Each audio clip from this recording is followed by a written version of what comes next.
It was a challenge to try and capture something as iconic as Alcatraz. You know about this. This is arguably the most famous prison in the world, and now you're in it. Just the space, the physicality of it, because it's quite claustrophobic. When modern-day prisons are designed, they really consider not intimidating people or making the spaces, as least stressful as possible. Well, Alcatraz didn't suffer from those restrictions. They did the research, they went out, studied Alcatraz, not just from books or internet. They were actually there to feel the environment, so it really sets a mood that gets you a little spooked. Well, we kind of started with the base layout of Alcatraz. The entire island we ended up roughing out in kind of a white box form, and then figuring out what play spaces we wanted to use out of that, what would be the most interesting areas to play in, and the connections between spaces, and spaces that the public doesn't necessarily get to go into. We really did a lot of pushing to really enhance that psychological horror aspect that we're really looking for. And this is a really good opportunity to really tell something special. Like I got stuck right through the gates to hell! This time around, I feel like it's been identified that there are these side missions that you're going to go out and try to accomplish. Al and the rest of the groups put together this escape plan, but the point is to get the parts and assemble this plane so they can get off the island. We did something new for the first time. We have actually contextual music that goes off. So that's a first for zombies. And it's all based around this horror thriller aspect. Every location will have a specific stinger that you hear when you find it, when you discover it, when you start unraveling the story. We start building on the music that you're hearing, and it's really enhancing that experience and going along with it in parallel.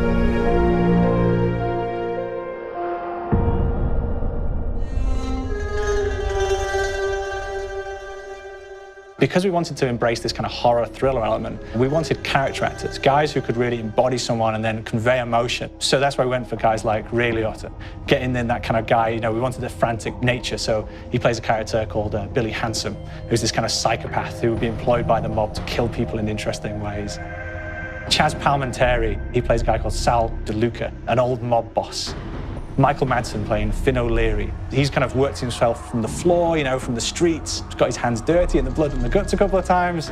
And then we had Joe Pantoliano, and he plays Arthur Arlington, who's nicknamed the Weasel. Those guys, they bring a quality and a subtlety and timing that you can't really identify or try to recreate. Bring it on! Dirtbags! You start off in the afterlife mode, and that's just going to be what's going on. You're going to try to solve the mystery from the second you start. Afterlife, to me, brings a new element, like a new puzzle element. It forces me to think a little bit more or look for the clues or kind of think of zombies on a slightly deeper level. You see clues throughout the map that tell you, ooh, perhaps if I'm in the afterlife, I can interact with this object, or there's some puzzle going on here that I need to be in the afterlife. Back east, I whacked a dirty dentist with one of these. Took forever, too.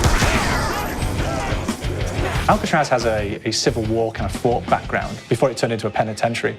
And so we had this kind of backstory, the idea that the warden would have collected Civil War weaponry.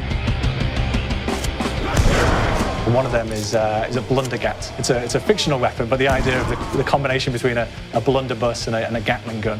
And possibly, there might be a way of upgrading it to a more fantastical weapon that the players may find. We all gotta go sometime. You just went now. There's one main zombie, one big zombie that's going to come through and wreak havoc on your life. He'll lock down the perk machine, he'll close down the box, so you have to pay to get that open again. So you don't want him to interfere with your process. Now's a good time to pick a fight. It's a fun challenge. It keeps things moving forward. In terms of perks, we have a new perk called Electric Cherry. When you reload, it gives a shock around, which scales over time. I was asking for it, greaseball. There's so much to experience in this map. Every time I play it, there's a new tactic to take, a new experience, a new objective to go for. But there's also this layer of things that we aren't exactly exposing to the players right off the bat and will need to be discovered. Don't let me go. Is it the calling we hear? We've got the undead in there, we've got these historical elements, and these fantastic actors all seem to be with peace with each other in this kind of same world. So it's magical, and our team is incredibly excited by it. We sit the